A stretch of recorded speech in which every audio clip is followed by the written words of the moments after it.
Olá, sejam bem-vindos a mais um vídeo no canal.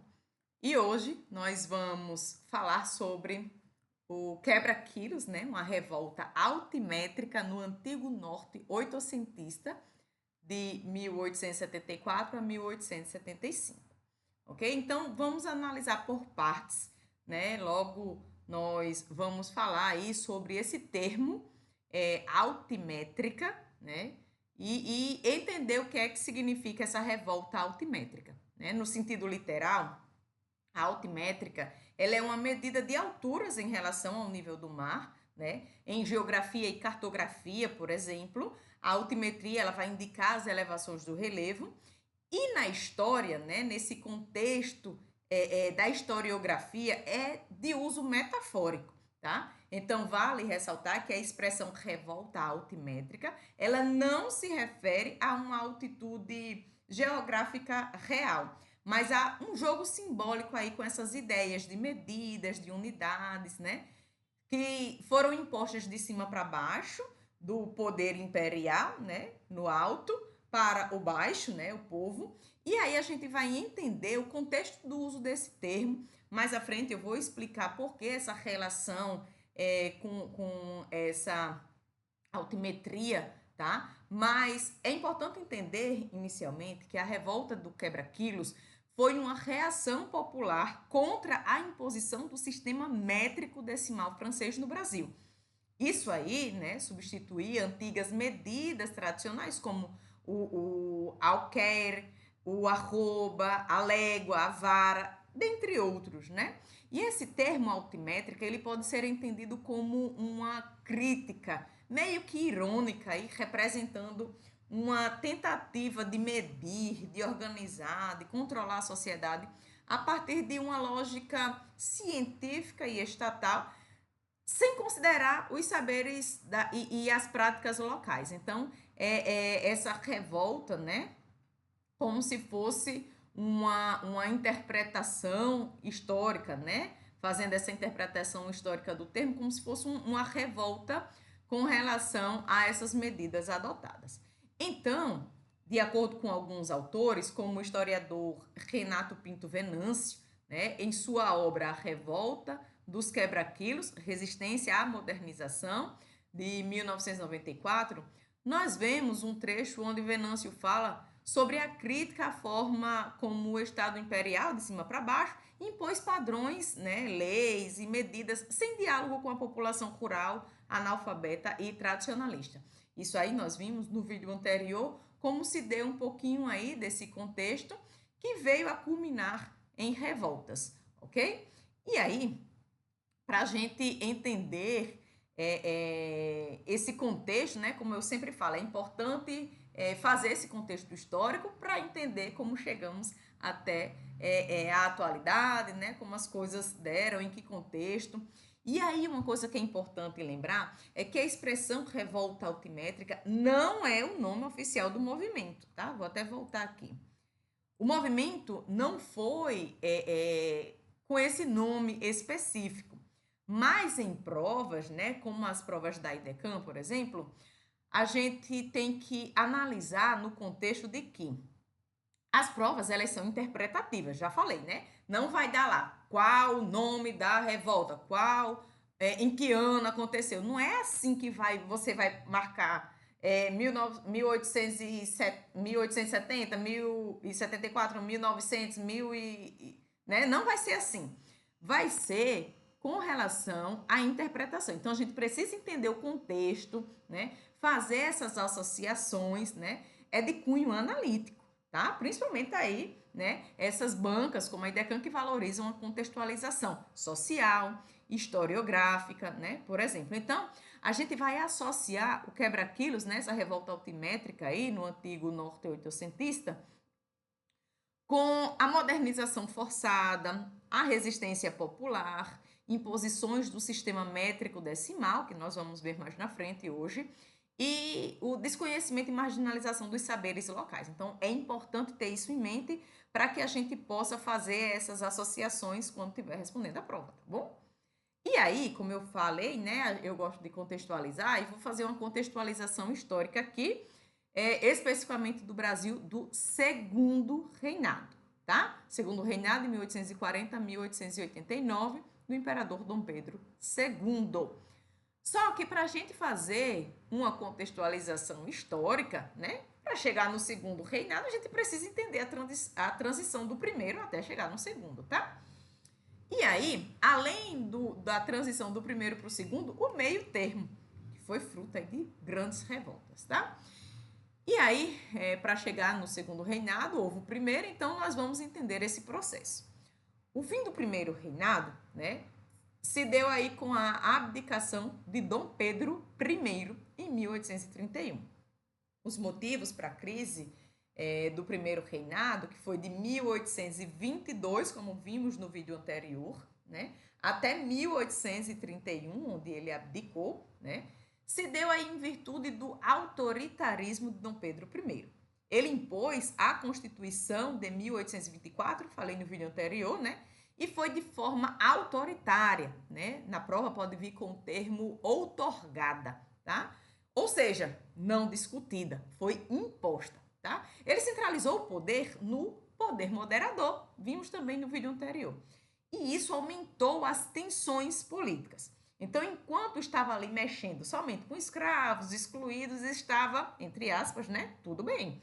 Porém, vimos que começou a mexer aí com pequenos grupos importantes que acabaram se sentindo desvalorizados.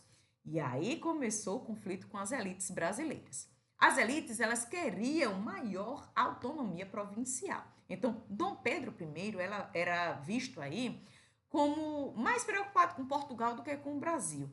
E aí começaram as crises econômicas. Então, alta inflação, queda nas exportações, dificuldades financeiras do Estado e algumas revoltas internas começaram a acontecer, como a Confederação do Equador em 1824, né, um movimento separatista em Pernambuco, e aí mostrava descontentamento aí nessas revoltas, né, com o centralismo imperial. É importante falar da Confederação do Equador de 1824, porque foi um movimento separatista ocorrido lá em Pernambuco, com ramificações em outras províncias do Norte e Nordeste. O contexto histórico imediato foi o seguinte: o ano era 1824, no primeiro reinado de Dom Pedro I. Após a proclamação da independência, em 1822, o Brasil ele foi organizado como uma monarquia constitucional. Tá?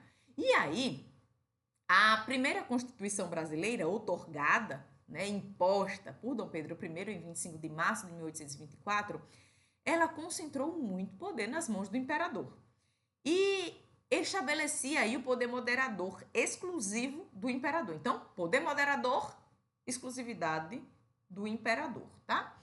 E reduzia aí o poder das províncias e aumentava o centralismo, tá? O poder era centrado nas mãos do imperador, apesar de terem outras instâncias, né? Mas a palavra final era do imperador. E isso aí favorecia os interesses das elites do Sudeste, né?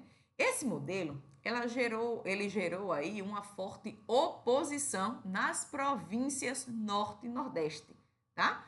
Que desejavam mais autonomia política e administrativa, principalmente Pernambuco, que já havia sido palco da Revolução Pernambucana em 1817. As principais causas aí era esse descontentamento com o autoritarismo de Dom Pedro I. A Constituição outorgada, imposta, centralizava demais o poder. Então, as elites nordestinas, elas queriam uma maior autonomia das províncias. E aí vieram as crises econômicas, né? Nós vimos que o Nordeste começou a enfrentar dificuldades econômicas após aí o declínio da produção açucareira. A economia, ela estava aí em recessão e havia grande insatisfação com os altos impostos. A influência liberal e republicana, né, com as ideias iluministas, né, da Revolução Francesa, da Revolução Americana, inspiraram grande parte aí da elite intelectual pernambucana. E o desejo da criação de uma república federativa com províncias autônomas, né, foi tomando cada vez mais lugar aí nas ideias, tá? E houveram também conflitos religiosos e culturais, com a tensão entre a Igreja Católica, subordinada ao Império, né, e setores religiosos mais liberais, houveram repressões a ideias maçons, protestantes, né? Isso aí também causou a insatisfação. E tivemos aí alguns líderes principais, como Frei Caneca, né? Joaquim do Amor Divino Caneca, que era um religioso carmelita, era professor, jornalista, né? E o principal líder ideológico da Confederação. Tivemos também um dos principais líderes, Manuel de Carvalho Paes de Andrade, né, presidente de Pernambuco, que se recusou a aceitar o nomeado Dom Pedro I. E Cavalcante de Albuquerque, né, Pedro de Souza Tenório e outros militares e civis pernambucanos e cearenses também se destacaram. E aí, no desenrolar dos acontecimentos, em junho de 1824, o imperador nomeou um novo presidente para a província de Pernambuco. O presidente local, Paes de Andrade, ele recusou-se a entregar seu cargo.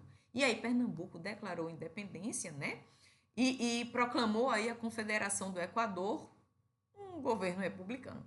E teve aí apoio de outras províncias, né? O movimento se espalhou para o Ceará, para Paraíba, Rio Grande do Norte e algumas partes de Alagoas, e houve uma reação imperial. Dom Pedro I enviou tropas sob o comando de Francisco Lima e Silva e John Taylor, né, comandante naval britânico, e aí as tropas imperiais sufocaram a rebelião com brutalidade. O fim do movimento, né, em novembro de 1824, se deu aí com a revolta completamente esmagada.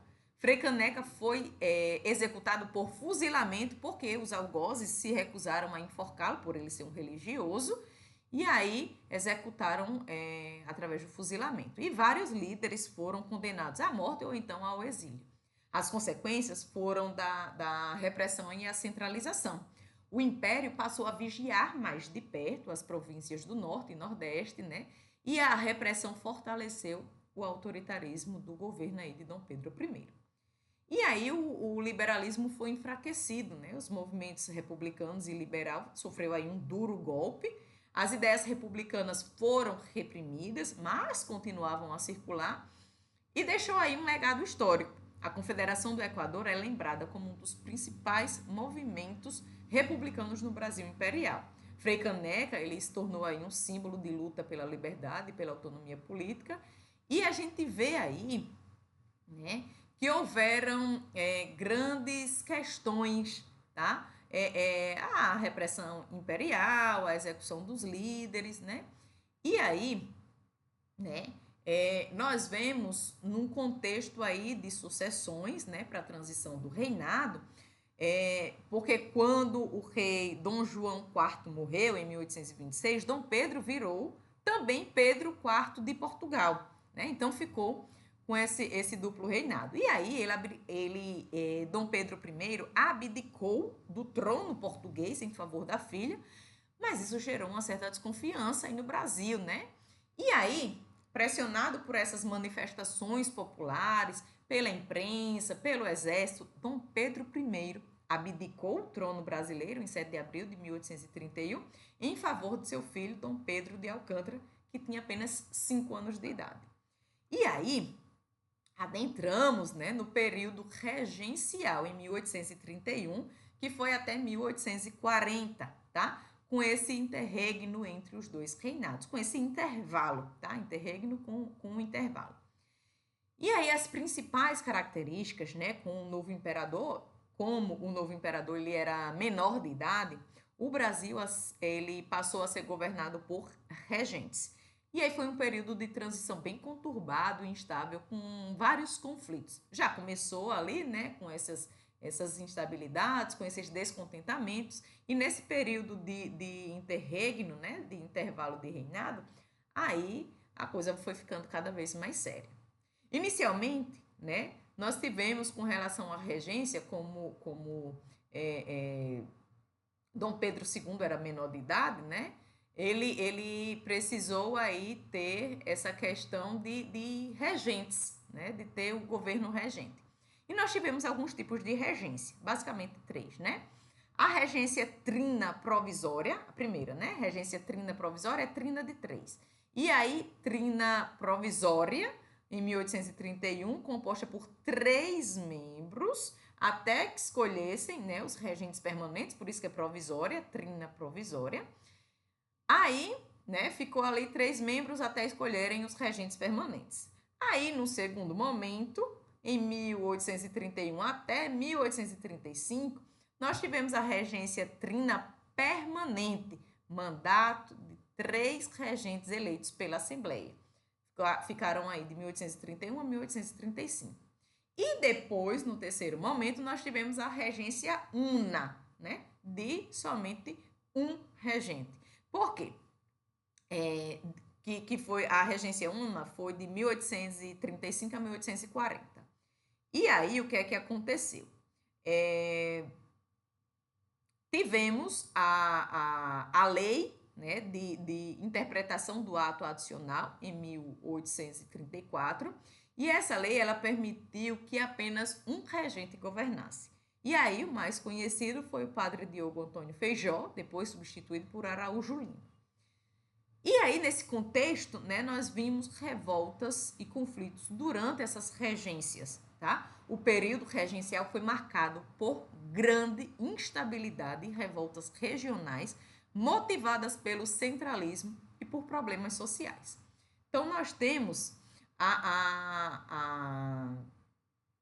as revoltas, né, que mostravam a fragilidade do poder central e o desejo de maior autonomia por parte das províncias. Nós tivemos, né, no período regencial de 1831 a 1840, após a abdicação de Dom Pedro I em 1831, o Brasil sendo governado aí por regentes até a maioridade de Dom Pedro II, né? E esse período aí marcado pelas instabilidades, né? Onde existiam aí uma grande insatisfação popular que levou a várias revoltas, como a cabanagem, tá? Lá no Pará, na província do Pará, onde caboclos, índios, negros, ribeirinhos pobres, né? Setores intermediários da sociedade, por causa da exclusão política das camadas populares, como nós vimos, né? Houve a exploração também da população local pela elite lusitana, a repressão violenta por parte de autoridades imperiais e a miséria social e econômica dos habitantes da região amazônica, né? O objetivo dessa revolta era tomar o poder local e combater a exploração das elites. Em muitos momentos, os cabanos, né, eles lutaram por uma autonomia ou mesmo a independência da província, né? E aí, em 1835, os rebeldes tomaram Belém e assassinaram o presidente da província. Aí formaram um governo cabano, mas houve divisões internas, repressão do governo central, e aí a repressão brutal do império, né? Estima-se que mais de 30 mil pessoas morreram, né? Uma das revoltas mais sangrentas da história do Brasil. E aí tivemos também, eu comentei, falei no vídeo anterior, mas não detalhei, né?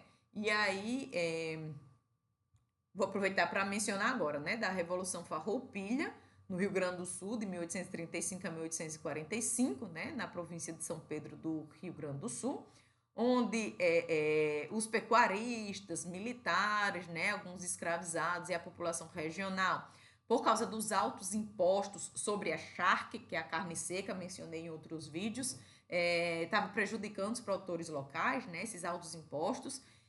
Tinha insatisfação com o controle do império, né, considerada centralizador e elitista, com o objetivo de reduzir a carga tributária sobre a produção gaúcha, né, foi o que motivou aí a autonomia da província, né, que não se iniciou como separatista. Em 1836, né, que fundaram a República Rio-Grandense. Então, foi se desenvolvendo aí uma guerra longa, com batalhas, com guerrilhas, apoio de figuras como Giuseppe Garibaldi. Em 1839, fundaram a República Juliana, né, em Santa Catarina. E aí o desfecho foi um acordo de paz em 1845, com a anistia geral, né, integração dos militares farroupilhas ao exército imperial e o fim da república. E a gente teve também a Sabinada, na Bahia, né, em 1837 a 1838, em Salvador e outras regiões da Bahia também. onde militares de baixa patente, né, classes médias urbanas e jornalistas, né, insatisfeitos aí com o governo central e as elites locais, né, rejeitaram a centralização do poder no período regencial. Então, houve a proclamação de uma república baiana provisória até que Dom Pedro II atingisse a maioridade, né? Foi liderada aí pelo médico e jornalista Francisco Sabino, por isso aí o nome é Sabinada, né? E aí as tropas do governo imperial reprimiram violentamente o movimento. O desfecho foi um movimento derrotado em 1838 e Francisco Sabino foi exilado. Tá? Tivemos também a Balaiada no Maranhão, na província do Maranhão, de 1838 a 1841, onde sertanejos, vaqueiros, artesãos, escravizados foragidos, né, disputavam a política entre liberais, conservadores locais, né, com essa disputa, né, levava à miséria trabalhadores do sertão maranhense e à revolta contra os abusos das forças da Guerra Nacional. O objetivo era inicialmente um conflito político regional e com o tempo os setores populares eles tomaram a liderança e passaram a exigir melhores condições de vida. Foi se desenvolvendo, né? E o nome vem do líder Manuel Francisco dos Anjos Ferreira, né? O balaio, que era artesão de balaios. E aí o movimento se espalhou pelo interior e contou com milhares de seguidores. E o desfecho foi uma repressão brutal liderada pelo Duque de Caxias, né, com prisões, mortes e punições severas. E tivemos também a revolta dos malês, que eu falei em um dos vídeos anteriores, né? Aquela revolta dos escravizados e libertos africanos muçulmanos, né, os malês, com a exploração e a repressão religiosa sobre os africanos islamizados, né? Falei bastante sobre essa revolta, por causa das condições de escravidão, discriminação contra os muçulmanos, né, a proibição de práticas religiosas islâmicas. E o objetivo era libertar os escravizados africanos e instituir o governo islâmico na Bahia. E aí a resistência ao cristianismo imposto e às estruturas escravistas, né? Nós vimos que o desenvolvimento se deu através da revolta planejada por letrados muçulmanos africanos e a descoberta e reprimida pelas autoridades antes que ganhasse maior proporção, né? Por isso que durou só, começou na madrugada e no dia seguinte foi combatida, tá? E mesmo assim houve combate nas ruas de Salvador, né? Cerca de 70 mortos e mais de 500 presos, né? Vários foram deportados ou executados. E a gente vê aí essa relação aí, tá? De revoltas até o segundo reinado, tá? Esperando aí a maioridade de Dom Pedro II. O que é que aconteceu, tá? Com essas revoltas, né? Nós tivemos a revolta do quebra-quilos, né? São revoltas populares ocorridas aí entre 1874 e 1875. Por isso que o termo aqui é chamado de oitocentista, tá? Esses períodos aqui de 1800, tá? 1874, 1875. E aí, antes de a gente chegar nesse ponto aqui, deixa eu só voltar aqui, né, para essa transição de reinado, chegando aqui no reinado de Dom Pedro II. Antes que a gente avance mais. O que é que aconteceu, tá? Para iniciar o segundo reinado, em 1840, foi dado o golpe da maioridade, que foi aí devido à instabilidade, né, todos esses movimentos de revoltas acontecendo por causa aí do período regencial, foi dado o golpe da maioridade. E aí era preciso restaurar a ordem, né? Essa instabilidade ocorrendo, eles viram a necessidade de restaurar a ordem, e aí os políticos do Partido Liberal, eles anteciparam a maioridade de Dom Pedro II, que tinha apenas 14 anos na época. Vale ressaltar que a maioridade legal era aos 18 anos, mas aí foi antecipada por meio de uma emenda constitucional. E aí o evento ficou conhecido como o golpe da maioridade, ocorrido em 23 de julho de 1840. Então, Dom Pedro II foi declarado imperador e assumiu o trono oficialmente, encerrando o período regencial. Aí, como eu falei, ocorreu por causa da instabilidade política das regências, né? Essas frequentes revoltas, elas ameaçavam a unidade do império. Havia aí o interesse das elites, né? Eles queriam uma figura estatal e simbólica que garantisse a centralização do poder e seus privilégios. Existia a fragilidade desse regime regencial, porque faltava autoridade e representatividade, e tinha um apoio popular, porque havia simpatia por Dom Pedro II, visto como herdeiro legítimo. Então, a consequência aí desse início do segundo reinado, de 1840 a 1889, né, essa centralização do poder, onde o governo imperial retomou o controle sobre as províncias, né, enfraquecendo o federalismo defendido pelas elites locais. Teve a estabilidade política, com redução significativa das revoltas, né, uma alternância no poder entre os partidos conservador e liberal, a política do café com leite do império, o desenvolvimento econômico com relação à expansão da economia cafeeira, investimentos também em infraestrutura, né? Nós vimos ferrovias, telégrafo, já mencionei isso num dos vídeos anteriores a esse, e também teve um longo reinado. Dom Pedro II, né? Ele governaria por quase 50 anos, sendo aí um símbolo de estabilidade, ok? E aí a gente adentra nesse contexto histórico aí do Brasil no segundo reinado, envolvendo aí durante o segundo reinado, 1840 a 1889, né? O Brasil passando por transformações significativas, né? Com essa centralização administrativa, onde o governo imperial buscava uniformizar práticas administrativas e fiscais em todo o território, a modernização econômica com a implementação de medidas para integrar o Brasil ao mercado internacional, né? E aí foi adotado o sistema métrico decimal. E essas reformas sociais que ocorreram para introduzir o alistamento militar obrigatório e outras políticas que afetavam diretamente a população rural. Então, essas mudanças, elas geraram insatisfação, principalmente nas regiões norte e nordeste, onde a população via aí tais reformas como ameaças às suas tradições e modos de vida, como já vinham ocorrendo, né? E aí, algumas causas da revolta foi esse imposto do sistema métrico decimal, onde a lei 1157, de 26 de junho de 1862, ela determinou a substituição dos antigos sistemas de pesos e medidas pelo sistema métrico decimal. Então, a regulamentação ocorreu em 1872, tornando aí obrigatória a adoção de um novo sistema em todo o império. E aí havia desconhecimento e desconfiança, porque a população ela estava habituada a medidas tradicionais, como braça, como légua, como alquere, como outras medidas tradicionais, e aí se desconfiava desse novo modelo aí, desse novo sistema.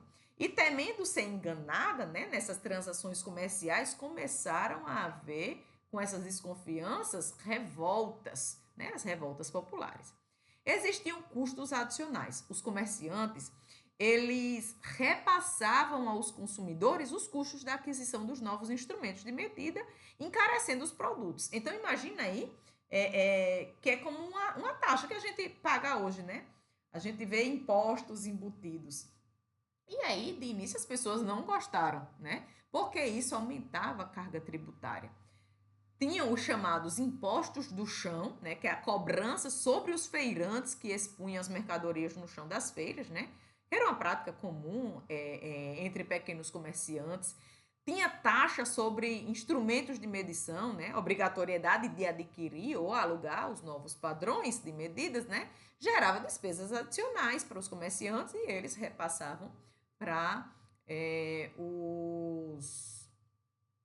os consumidores, tá?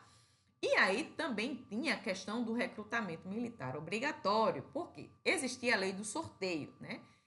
De 1874, que instituiu o alistamento militar obrigatório por sorteio, substituindo aí o sistema voluntário. tá? Antes era o sistema voluntariado, né? Quem se voluntariava que ia. E depois aí a lei do sorteio de 1874 começou aí a ser obrigatório e era por sorteio esse alistamento, tá? Alistamento militar. E aí existia aí a resistência popular nesses vários sentidos aí, por isso que são revoltas populares, tá?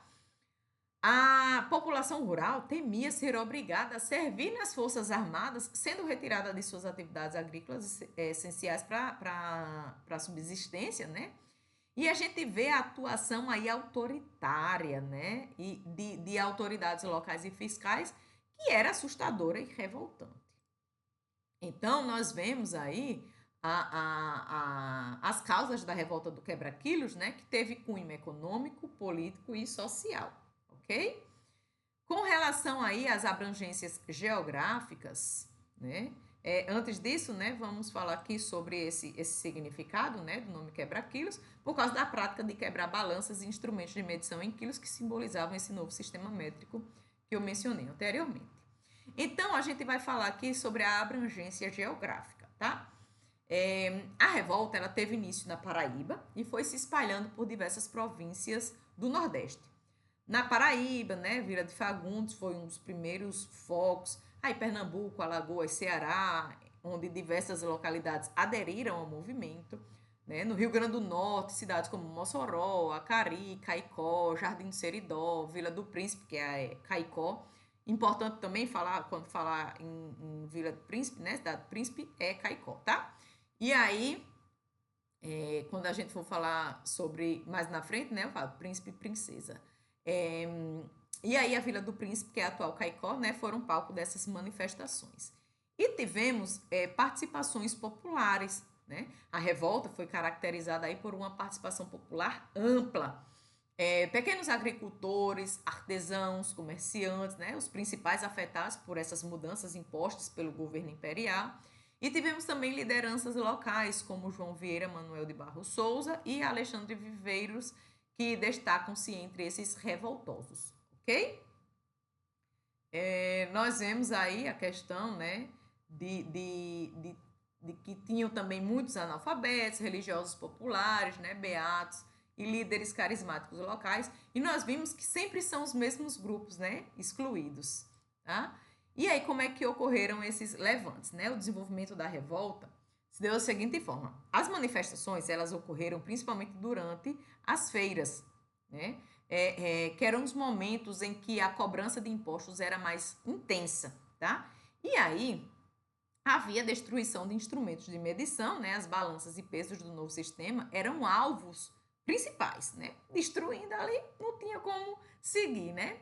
Eles imaginavam. E aí havia também a invasão de repartições públicas, né? Documentos relacionados a esse recrutamento militar, a essa cobrança de impostos eram destruídos e existiam também confrontos com autoridades, né? Em algumas localidades houve enfrentamento entre os revoltosos e forças policiais. E aí teve a questão da libertação de presos também, né? Espancavam, expulsavam os fiscais, né? E aí teve a repressão e consequência, né? O governo imperial, ele respondeu com repressão severa, né? Enviando tropas militares, né? Forças foram deslocadas para conter os distúrbios nas províncias afetadas. Houve prisão em massa, né? Por isso que havia essa libertação, né, dos prisioneiros, né? Porque nas revoltas eles invadiam as prisões para soltar, porque muitos participantes foram detidos e submetidos a punições. E houveram também torturas, né? Práticas como colete de couro, que era utilizada para punir os revoltosos, tá? E aí a revolta no Rio Grande do Norte, a gente vê que as cidades afetadas foi principalmente Mossoró, com a resistência de feirantes e comerciantes, Açu e Seridó, com enfrentamentos entre populares e autoridades, né? E as respostas repressivas do governo imperial com esse envio das tropas da Guarda Nacional, né? As prisões e perseguições de líderes, a repressão, a repressão violenta com ações militares e punições exemplares. Para dar exemplo, né? Reprimiam para evitar novas revoltas, tá? E aí a gente vê essa reação do governo imperial, onde Dom Pedro II ficou preocupado com a disseminação do movimento, né, que estava tomando grandes proporções, e enviou tropas do exército e ordenou ações repressivas rápidas. Então, algumas concessões pontuais foram feitas, né, com a suspensão aí temporária do uso do sistema métrico e a redução de algumas cobranças, tá? E o fim da revolta, né? A repressão foi violenta e eficaz, com prisões aí, mortes, né? Dispersão desses revoltosos. A revolta não teve aí uma organização nacional, nem liderança única, e terminou entre o final de 1875 e 1876, tá? E aí as revoltas, né? As consequências foram imediatas. Tivemos a repressão militar, as punições severas, com relação a longo prazo, nós vimos a fragilidade da comunicação entre o Estado Imperial e a população rural, vimos que se revelou aí, né, a insatisfação popular com a centralização do Império, e é um exemplo clássico de revolta popular espontânea, não ideológica. E aí a gente pode concluir que a revolta aí, a quebra-quilos, né, a revolta altimétrica no antigo norte oitocentista, né, 1874, 1875. A revolta do quebra-quilos, ela foi mais do que um simples levante contra o sistema métrico decimal. Tratou-se de uma manifestação popular complexa que expressava aí o acúmulo da insatisfação social, né, econômica, cultural, política, em uma população profundamente marginalizada. Nós vimos que essa marginalização tem um longo histórico. Nós já estamos aqui em 1875, né? O movimento ocorrido, sobretudo no Nordeste, especialmente na Paraíba, Pernambuco, Alagoas e Rio Grande do Norte, teve como gatilho a imposição autoritária do novo sistema de pesos e medidas. Mas suas raízes, elas foram fincadas nas contradições do Estado Imperial Brasileiro, que ao buscar modernizar-se, né, ignorou aí as especificidades e as dificuldades do povo. Então, a gente vê que essa introdução das novas medidas, ela foi percebida como um instrumento de opressão fiscal e como símbolo de exclusão das classes populares no processo de modernização, como havia, né, como vinha acontecendo há muito tempo, tá? Estava só perpetuando. E aí os revoltosos, eles não compreendiam a lógica altimétrica, né? E associavam os novos quilos, litros e metros à cobrança de mais impostos e ao favorecimento dos comerciantes e autoridades locais. Daí o nome da revolta, pois quebravam literalmente os quilos, né, as balanças e as medidas. E aí, além disso, o movimento ele evidenciou uma fragilidade do pacto imperial com as províncias, né, a desconfiança popular em relação ao Estado, ao profundo abismo entre o projeto de nação da elite e a realidade da maioria da população. Então, a repressão violenta e a ausência de diálogo com os revoltosos demonstraram a rigidez e o autoritarismo aí do império diante dessas demandas populares. Assim, quebra-quilos ela deve ser compreendida como uma revolta antissistêmica e de resistência cultural, que colocou em xeque não apenas uma política pública específica, né, a adoção do sistema métrico, mas também a forma como o Estado se relacionava com os seus cidadãos. Então, ao romper com o silêncio da história oficial, a quebra-quilos revela uma força e a agência dos sujeitos populares no processo histórico brasileiro do século XIX. E aí, o que é que pode cair em prova, tá? Esse fim do segundo reinado, né, o reinado de Dom Pedro II, as tentativas de modernização do Império, a introdução do sistema métrico decimal no Brasil, 1850, mas efetivamente imposto a partir da década de 1870, né? Essa repressão dos movimentos populares no período, tá? Para a gente ver aí que a revolta do quebra-quilos ocorreu no contexto do segundo reinado, né? As causas da revolta com imposição do sistema métrico decimal sem reparo ou transição, a população analfabeta sem acesso à explicação sobre essas novas medidas, a adoção dos quilos, né, e medidas altimétricas associadas ao aumento de impostos, a desconfiança e a resistência das populações rurais e sertanejas do Nordeste e a rejeição à centralização e modernização autoritária do Estado Imperial. Então, a gente tem que associar a rejeição à centralização, né? Na prova, eu percebo assim que vem falando, mudando palavras, né? Tipo assim, aceitação no lugar de rejeição. Então a gente tem em mente que não era uma aceitação. Eles não aceitavam a centralização, eles rejeitavam. Por isso que se revoltaram, tá? Então a gente vê que entre os principais fatores que motivaram a revolta do quebra-quilos, né? Oitocentista, né? 1874 1875. Destaca-se a resistência à imposição do sistema métrico decimal, tá? E a característica da revolta é espontânea, popular e difusa. Não teve uma liderança centralizada, tá? Era concentrada no Nordeste, né? Na Paraíba, Pernambuco, Rio Grande do Norte e Alagoas. As ações contra símbolos de opressão, né? Balanças, pesos, armazéns, né? Eles eram depredados. E havia envolvimento de camponeses, de vaqueiros, de pequenos comerciantes, mulheres e até líderes religiosos, tá? E a participação massiva das camadas populares, tanto rurais quanto urbanas. Então, a revolta do quebra-quilos, ela foi caracterizada por uma participação espontânea popular contra medidas do Estado Imperial, ok? E aí a gente vê essa associação, né, lembrando aí da revolta altimétrica, com o termo de altimétrica se referindo à imposição de um novo sistema de medidas, indicando que a revolta teve como estopim a substituição dos antigos padrões coloniais pelas medidas do sistema métrico decimal, metro, litro, quilo, tá? E a altimétrica, que simboliza aí o choque entre a modernização técnica do Estado e a realidade tradicional do povo. Ok? Então é isso. Espero que tenham compreendido bem, espero que estejam gostando e até o próximo vídeo.